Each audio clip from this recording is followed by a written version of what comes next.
Pagi pemirsa, kali ini saya mau ajak Anda untuk melihat salah satu sentra penggilingan padi yang ada di Karawang, Jawa Barat. Nah, kenapa pagi-pagi saya ajak Anda ke sini? Karena selama musim panen di 2025, Perum Bulog mencatat capaian yang luar biasa. Hingga bulan Mei 2025, jumlah serapan ini sudah menembus 2 juta ton setara beras. Nah, jumlah tersebut kemudian menambah stok cadangan beras milik pemerintah menjadi 3,8 juta ton. Nah, ini adalah pencapaian tertinggi yang pernah diraih atau dibangun oleh Bulog selama 58 tahun berdiri.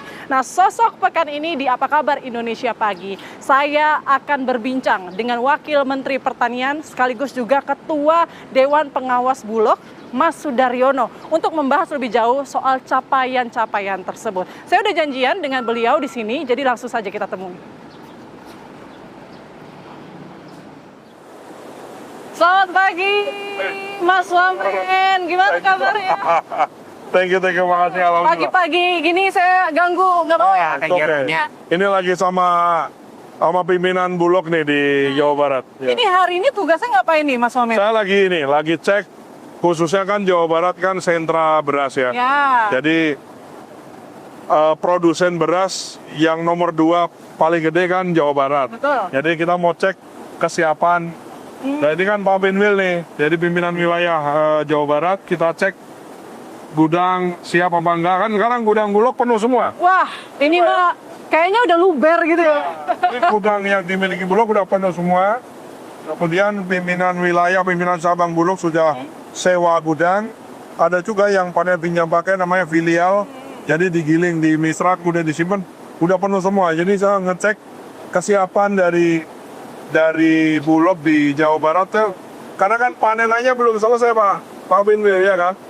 Jadi karena belum selesai kita ngecek Betul. Dan lumayan. Iya, kalau saya lihat tadi truk-truk sudah pada berdeas ya, kayaknya antriannya juga cukup panjang buat masukin gabah ke sini ya. Dan ini Mbak, dulu Bulog itu belinya beras, tapi sekarang kan kita memang lebih banyak ke gabah. Langsung dari petani? Dari petani. Kenapa? Karena dengan begitu maka Bulog sebagai instrumen negara ketemu sama rakyatnya gitu. Ya, ini kan cukup berhasil ya. Mas Dar juga saya sampaikan ya, ini kan akrabnya dipanggil Mas Dar nih kalau di kantor, di kalangannya. Mungkin boleh sambil jalan kita, Mas Dar.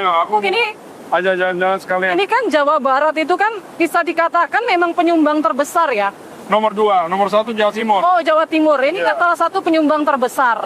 Kalau nggak salah jumlah serapan ini lebih dari 350.000 ton. Betul. Nah, ini sebagai Ketua Dewan Pengawas Bulog, Ketua Pengawas ya. Bagaimana langkah yang dilakukan hingga ini semua tercapai? Kalau sejauh ini begini, ini kan masalah ini aja.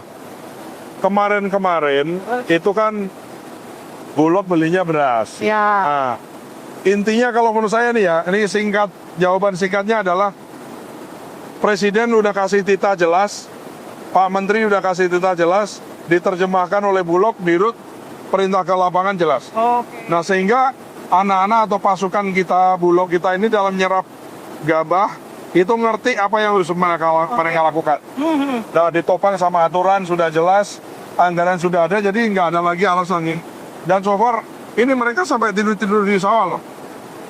Oh ya? Iya, untuk nyerap gabah ini mereka sampai tidur di sawah, nungguin muatan di ini, jadi betul-betul bukan lagi di gudang kemudian orang datang, tapi orang Bulog yang datang ke sawah-sawah menjemput bola. Iya. Kita ada rice milling seperti ini di Bulog, kita ada 10 unit. 10 unit. Dan dirasa kurang, ini kita lagi ngitung kira-kira kebutuhannya untuk, kan gini, panen ini kan berulang.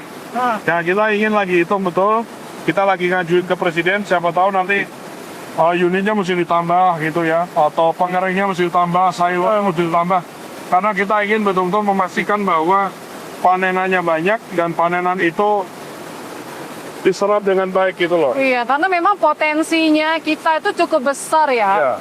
Kalau sekarang surplus artinya ke depan insya Allah yakin bahwa jumlah serapannya juga akan terpenuhi. Iya, karena kalau ini kan hukum ekonomis standar lah ya. Kalau jumlah panenannya banyak, suplainya tinggi kan pasti harga jatuh. Maka pemerintah harus mengambil selisih kelebihan jumlah panenan yang lebih tadi. Kalau nggak diambil lebihnya kan pasti harganya jatuh. Iya, benar. Nah, makanya peran Bulog ini sebagai arm dari pemerintah jadi penting. Oke, ini kan bisa dikatakan kita surplus nih. Bahkan kabarnya kita ada dilirik nih sama sejumlah negara. Betul, jadi karena kita surplus, kita tidak impor nih Mbak. Itu beberapa negara yang biasanya kita ngimpor dari negara itu. Ya ada komplainan lah gitu. Biasanya kan langganan kita selalu impor nih. Tapi keran impor kita tutup nih. Kita tutup. Kita betul-betul nggak. Nanti Mbak bisa cek harga beras dunia itu turun drastis. Ya. Karena pelanggan terbesarnya nggak impor lagi. Jadi segitunya gitu. Nah, ini apa nih Pak? Ini namanya pecah kulit. Oh. Jadi kan gabah itu kan dipecah kulit dulu. Setelah dipecah kulit baru digiling lagi gitu. Oke. Jadi proses penggilingannya Mas beberapa kali ya? Iya dong, iya dong. Jadi nanti dia pecah kulit, setelah pecah kulit digiling lagi. Setelah digiling nanti terakhir ada kayak semacam polishing, jadi dipercantik lah. Karena orang Indonesia tuh, ibu-ibu tuh kalau beli beras kan bukan lamar peta, jadi lihat yang cantik kan. Betul. Padahal sebetulnya kalau dimasak sama aja Kayak. sama aja. Nah, Ini kan ini dia. hasil gilingnya. Iya. Ini kan ada yang patah, Betul. terus ada yang warna. Nah itu nanti dimasukin mesin, dia dipilah-pilah. Jadi udah tadi lah ini. Jadi kualitasnya itu dari situ. Iya. Ya nanti yang warna kuning-kuning ini nih, yang zit ini Ya. dia akan mau dipisahin. Nah, Kemudian yang patah sama yang utuh dipisahin. Nanti di situ jadi namanya beras premium, beras medium itu dari jumlah panahannya. Oke. Ya, tangan. Oke. Mas Omen, Ya. ini kan memang kabar baik ya buat kita ya. Karena yang kita tahu kan memang selama ini kita impor gitu ya. Tiba-tiba kita bisa tutup keran impor dan bahkan kita surplus itu ada strategi khusus nggak sih sebenarnya? Ada. Tentu saja ada. Jadi gini Mbak, aku mau cerita agak panjang dikit. Jadi pernah saya mungkin jadi wakil menteri 2 bulan, saya kunjungan ke daerah. Terus tanpa sengaja ada yang usul atau komplain gitu. Iya. Saya kasih nomor telepon. Nomor telepon saya kalau ada apa-apa hubungi nomor 0811 sekian. Sekian. Ya. Saya pikir ya nanti tinggal saya edit lah di sosmed saya. Ternyata ada petani yang dia ngerekam pidato saya kemudian jadi viral. Jadi dalam semalam aku dapat adalah kali 30.000 WA ya. Aduan semua. Aduan semua ya. Ada yang nyari jodoh, ada yang nyari pekerjaan, macam-macam lah. Cuman dari situ aku akhirnya ngerti secara statistik dari semua WA yang aduan pertanian tuh masalah yang 4. Satu, mereka butuh bibit yang baik, butuh pupuk yang cukup, butuh pengairan atau irigasi. Yang keempat nih, kalau panen, dia minta harganya nggak boleh nyapa. Nah, jadi sekarang ini Mbak, kenapa kita sekarang produksinya besar? Itu kita di pertanian, kita nyiapin bibit dengan kualitas yang tersertifikasi baik, yang sekarang ditanam oleh para petani. Pupuk yang tadinya 4,7 juta, ini sekarang kebutuhannya sudah dipenuhi semua 9,5 juta. Jadi udah 2 kali lipat dibandingkan periode sebelumnya. Jadi secara volume pupuk udah besar. Irigasi yang paling penting kan pas musim kemarau. Nah, pas musim kemarau itu kita bagi pompa. Jadi kalau ada sungai air mengalir, kita bagi 70.000 pompa di tahun 2024. Hingga di bulan-bulan musim kemarau itu petani tetap bisa nanam gitu. Nah, yang ketiga, pas panen dibeli harga sudah ditentukan HPP-nya 6.500 gabahnya oleh Pak Presiden. Bulog beli 6.500 dan juga pedagang swasta juga harus membeli gabah di 6.500. Nah, dengan dibeli 6.500 itu pendapatan petaninya nambah. Naik. Karena nambah, dia semangat tanam lagi. Betul. Itu penting. Jadi 4 faktor ini kita udah penuhi. Oke. Nah, sehingga produktivitas kemarin BPS kan kita kan nggak nyatet ya. Kalau panen itu kan yang nyatet BPS ya. Nah, BPS bilang di kuartal pertama ini Indonesia surplus atau produksi padi atau beras kita produksi beras kita itu naik 51% dibanding tahun 2024. Jagung itu naik 39%, hampir 40% dibanding periode sebelum. Jadi hasil panenan kita ini naik sangat terus meningkat ya. Makanya pantas saja kemudian Presiden Prabowo Subianto ini sangat mengapresiasi capaian yang dilakukan. Gini, panenan banyak ini prestasi, tapi kalau nggak kita kelola dengan benar nih, serapannya nggak kita kelola dengan benar, harga nggak kita atur dengan benar, itu petaninya demoralisasi, nanti dia tidak semanan lagi. Iya, pantas saja ya. Jadi nggak kaget juga sampai ada slogannya loh, Mas. Ya. Dwi Tunggal Swasembada Pangan Amran Sudaryono. Nah, saya mau minta tanggapannya nih dari Mas Wamen. Tapi usai jeda berikut, Mas Wamen, sesaat lagi kami akan kembali untuk Anda.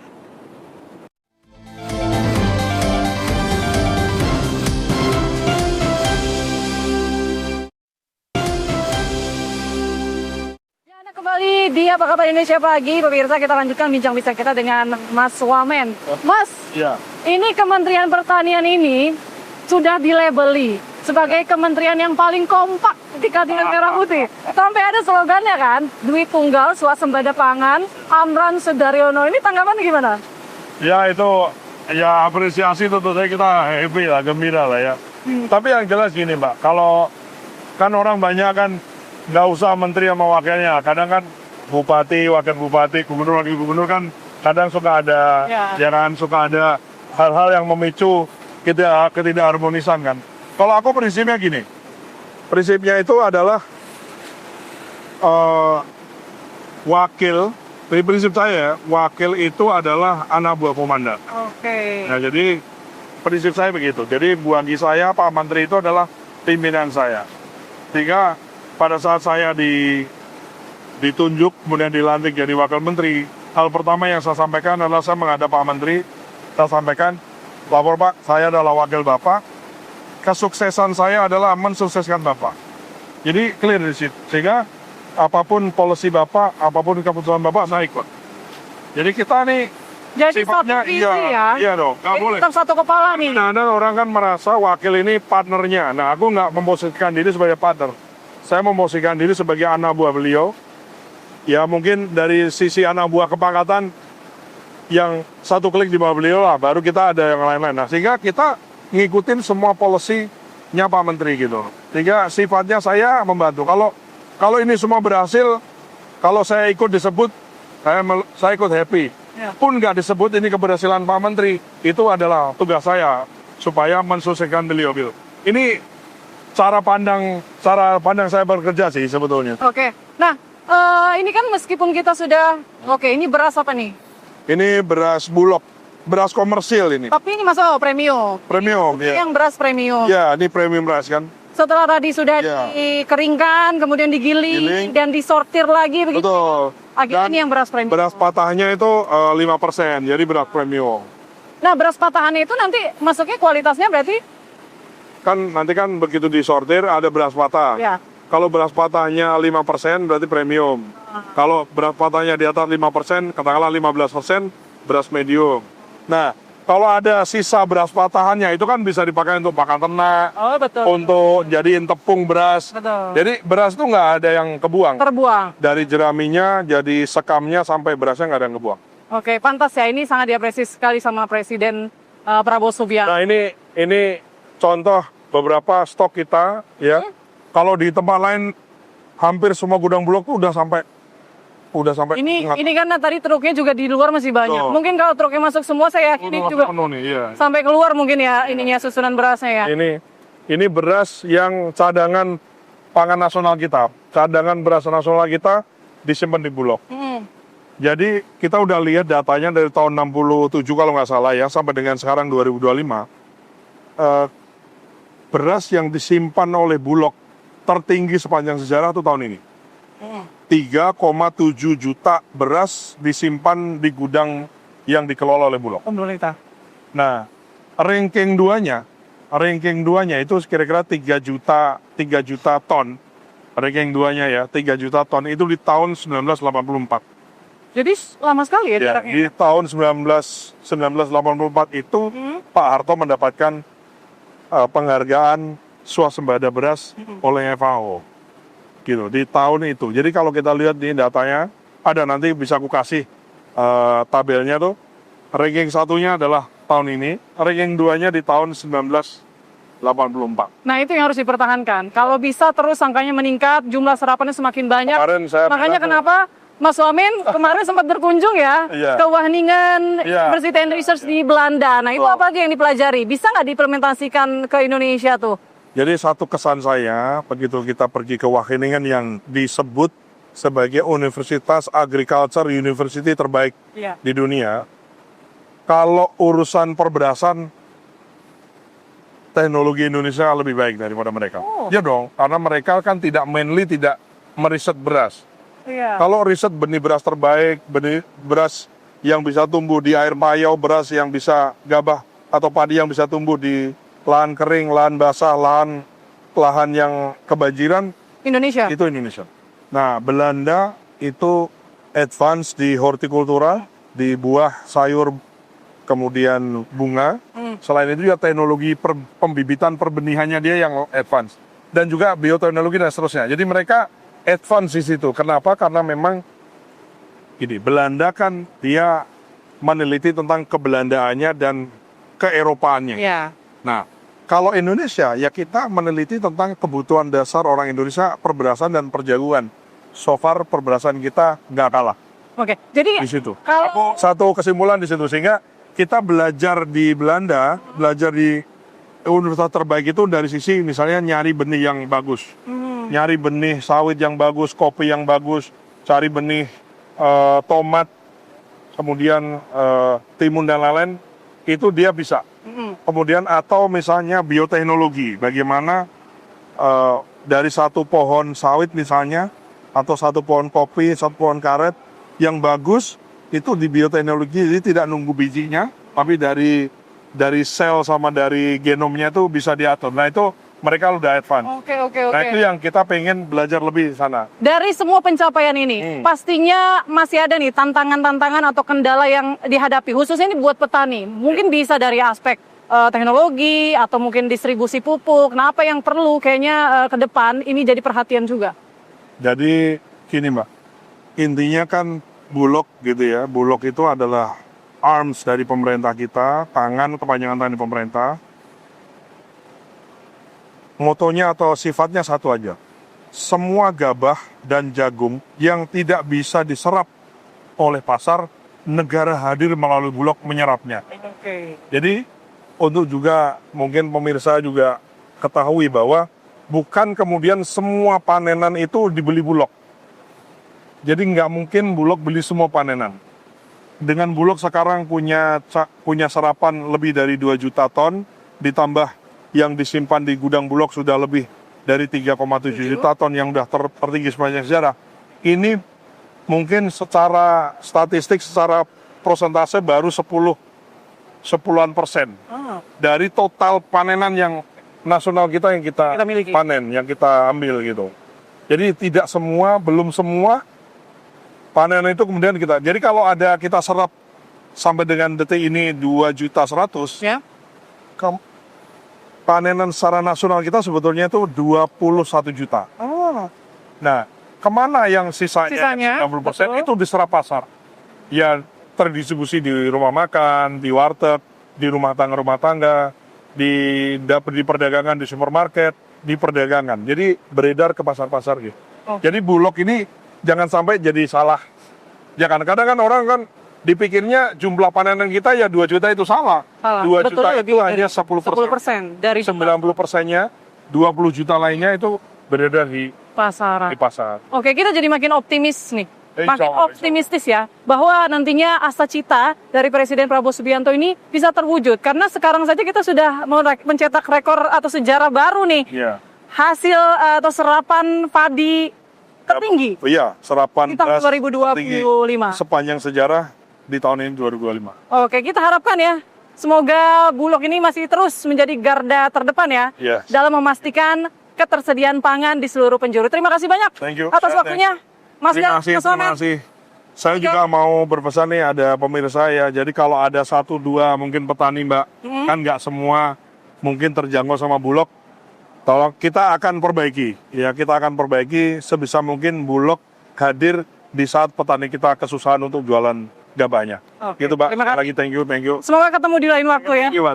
Thank you. Ya pemirsa, itu tadi bincang-bincang kita dengan Wakil Menteri Pertanian Republik Indonesia dan juga Ketua Dewan Pengawas Bulog, Mas Sudaryono, Mas Dar. Tapi jangan kemana-mana pemirsa, karena usai jeda Apa Kabar Indonesia Pagi masih akan kembali untuk Anda dengan beragam informasi menarik lainnya. Sesaat lagi.